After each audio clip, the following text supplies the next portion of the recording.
We declare that the Church of Jesus Christ of Latter-day Saints, organized on April 6, 1830, is Christ's New Testament church restored.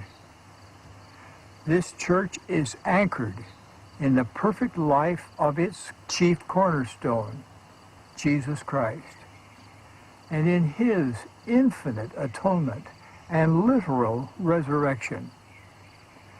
Jesus Christ has once again called apostles and has given them priesthood authority.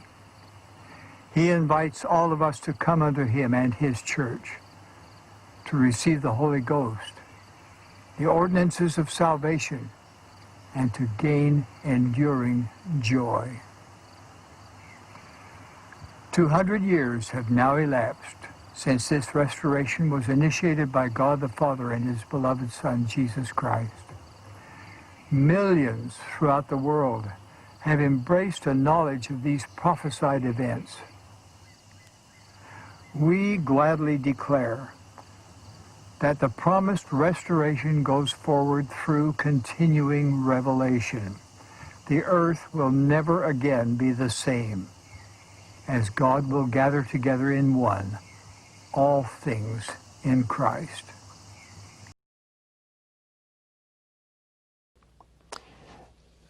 A number of years ago, when I was in Rexburg, President and Sister Hinckley were there, and we were having a dinner to express gratitude to people who were supporting the university. And I was seated next to President Hinckley, and we were talking about his schedule and all the talks that he had to prepare. And there was a moment where my hands were just up on the table, and kind of suddenly he just patted my hand. And he said, "David, this is the greatest season in the history of the restored church. David, it wasn't better in the days of Joseph. It wasn't better in the days of Brigham. Never has the church been as well regarded, as well recognized as it is today in all the world. David, never have we had the resources to move this work forward in all the world.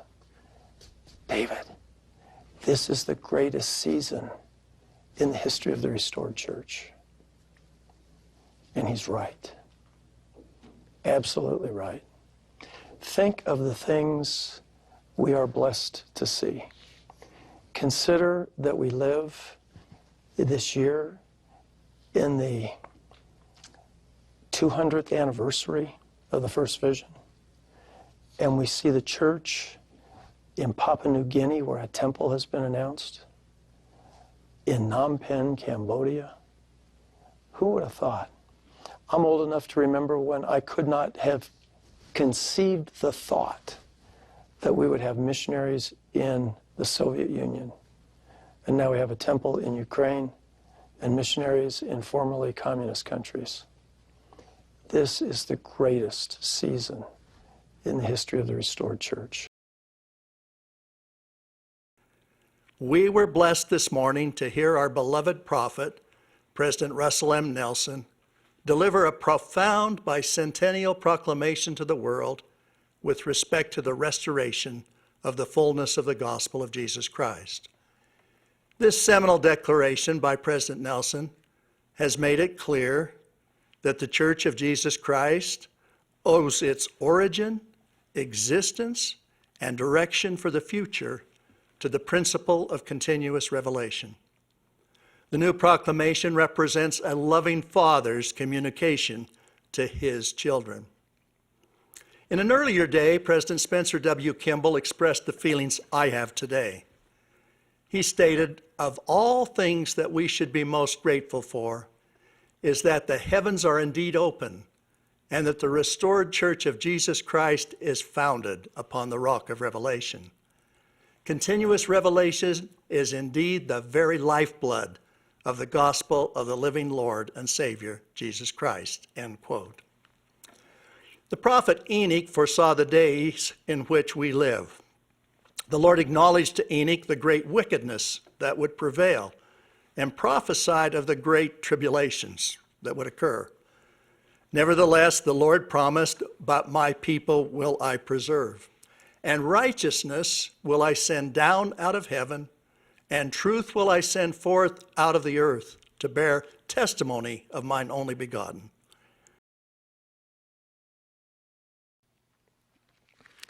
We do not know when the Savior will return, but this we do know.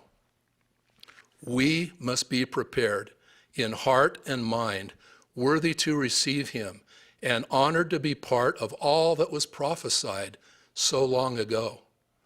I testify that President Russell M. Nelson is the Lord's prophet on the earth, and at his side are apostles called of God, sustained as prophets, seers, and revelators. And, my dear brothers and sisters, the restoration continues. I close with the prophecy of Joseph Smith, words that I testify are true. No unhallowed hand can stop the work from progressing.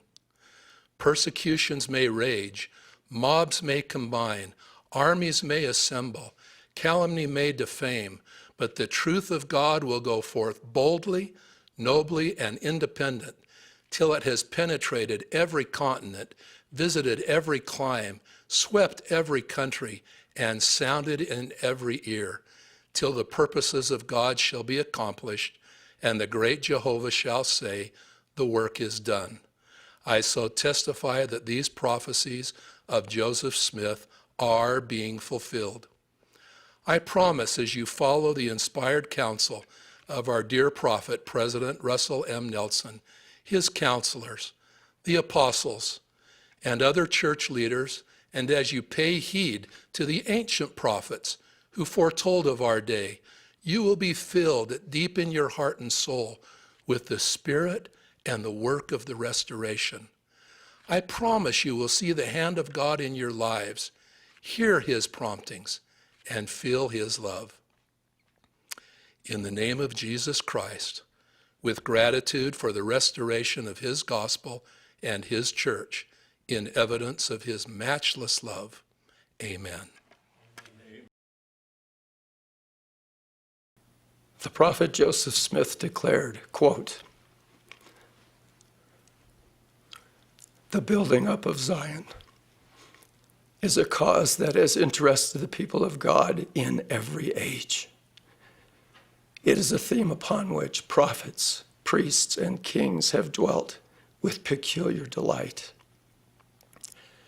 They have looked forward with joyful anticipation to the day in which we live, and fired with heavenly and joyful anticipations, they have sung and written and prophesied of this our day. But they died without the sight.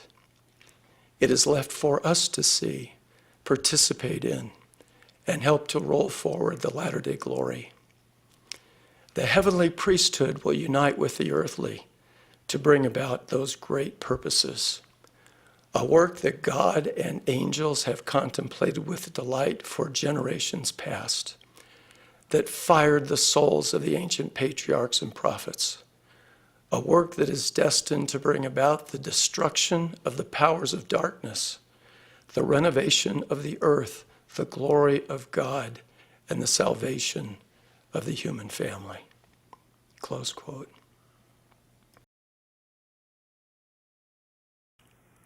We live in the day that our forefathers have awaited with anxious expectation.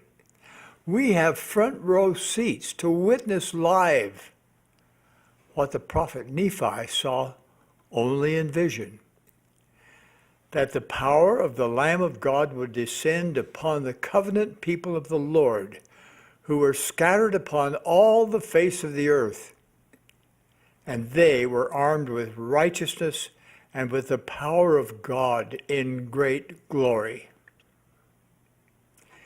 You, my brothers and sisters, are among those men, women, and children whom Nephi saw. Let's think of that.